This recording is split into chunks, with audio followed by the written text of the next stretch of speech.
আসসালামু আলাইকুম বন্ধুরা, সবাই কেমন আছেন? আশা করি ভালো আছেন। আমিও ভালো আছি আলহামদুলিল্লাহ, আল্লাহর রহমতে।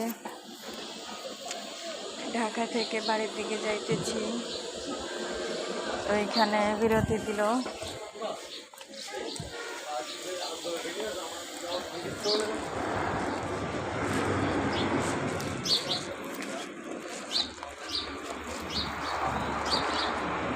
তো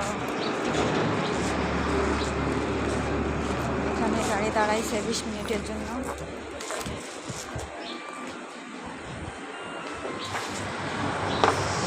তো এই যে যাইতেছি,